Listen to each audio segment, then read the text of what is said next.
Alright boys, welcome back to another video. Knicks Daily here. Today we're going to be talking about the Knicks trading for center Walker Kessler. In my video yesterday, I mentioned giving up Miles McBride and a couple of protected first. A lot of Knicks fans, unsurprisingly, were not willing to do that, and it makes sense. Nobody's going to want to trade a homegrown talent, somebody we got in the second round that was a guy fighting for a roster spot and then ultimately became a huge part of our rotation. McBride got some starts last season, averaged over 17 a game, over 40% from three. We know what he brings defensively. He's one of the best perimeter guards in basketball on defense. He's just sensational the way he is able to move, get in the passing lanes. McBride is just an overall very well-balanced player. He's the type of guy you want on a championship rotation. I definitely don't want to trade him. Would I be willing to give him up for Walker Kessler? Absolutely, because McBride, again, is a role player. Kessler legit would be a starting center with upside for the Knicks, so a bench player to a starter.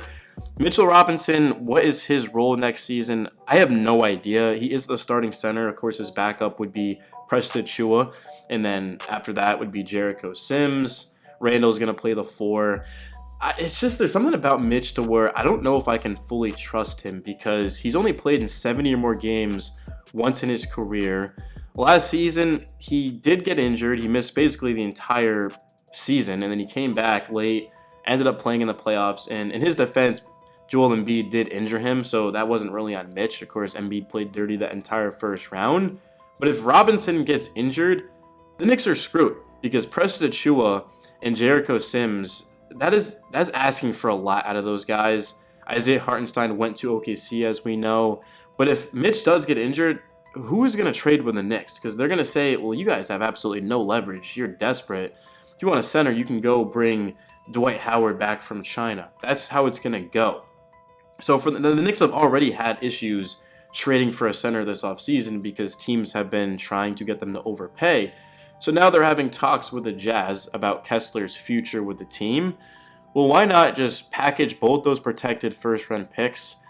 You could pair them with Mitch, but again, are we trading Mitchell Robinson and draft picks for Walker Kessler? Kessler's, 3 years younger, which is pretty cool.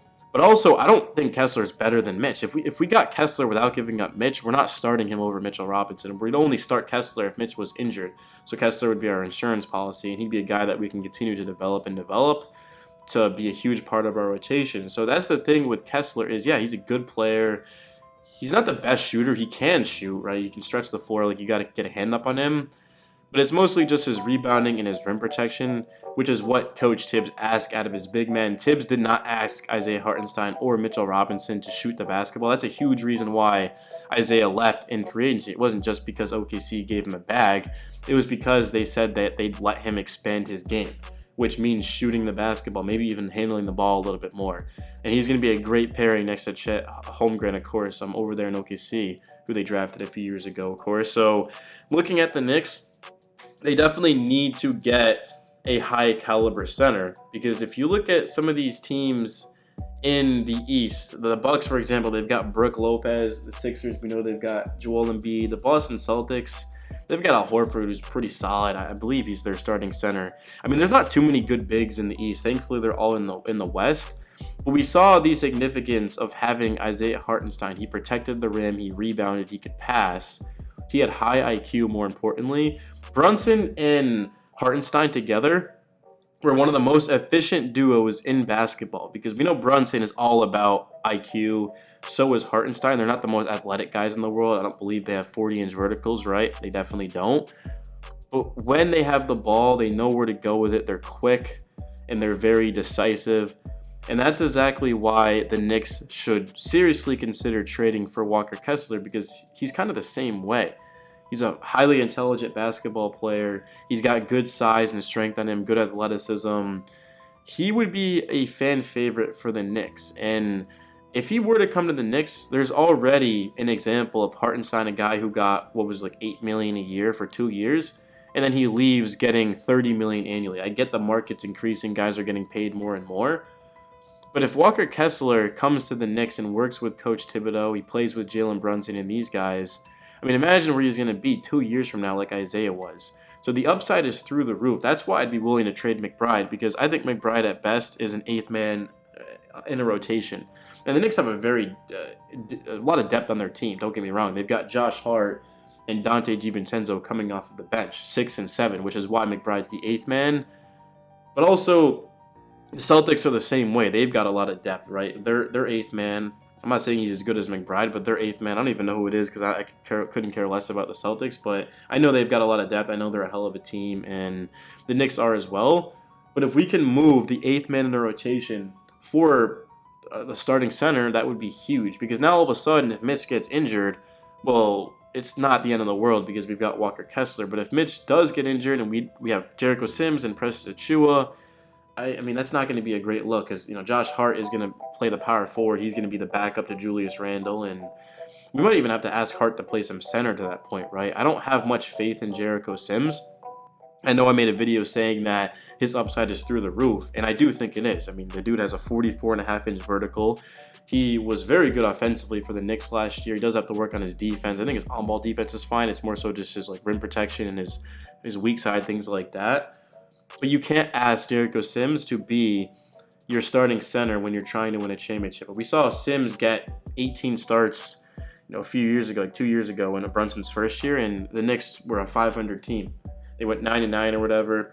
Last year, Sims played a little bit, and in the playoffs, he was just completely out of our rotation.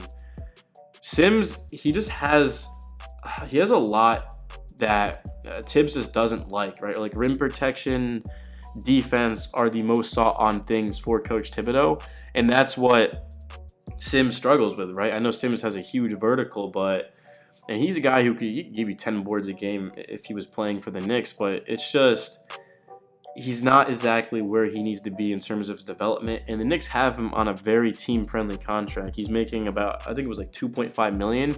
In the NBA, that's very, very cheap. Like the Knicks are going to want guys at the end of their team to be on cheap deals because they know they have to pay Mikal Bridges. They have to pay Julius Randle, to extend them rather soon, and they just paid OG. Brunson got an extension, and thankfully Brunson took that deal because he would have been eligible for a $250 million extension if he had just waited for next year. And Brunson's content. He wants to be a Knick.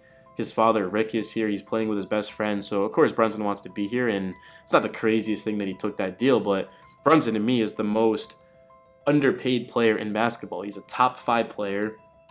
He had a top 5 season last year.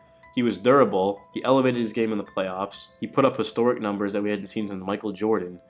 And he's not making $250 million a year. That's just pretty crazy. So hopefully Mikal takes a pay cut, which he already said or hinted that he would, to follow Brunson. Julius Randle, hopefully he takes an extension as well, right? Having guys take less money, yeah, they're not getting their worth, but it gives them the best chance to win a championship. And if you're making $150 million, if you're Julius Randle, and again, you're a star, right? If the Knicks win a championship, Julius Randle is going to go down as an all-time Knick great. I'm not saying he's going to be ahead of Jalen Brunson because would be absolutely just not true. But he's going to be right up there because he started this all. The Knicks were a team that nobody wanted to go to, nobody wanted to save, and Randle was the first one that did it. And then he was able to help us, of course, get Brunson, and yeah, it's awesome. So that's my thoughts, man. Peace.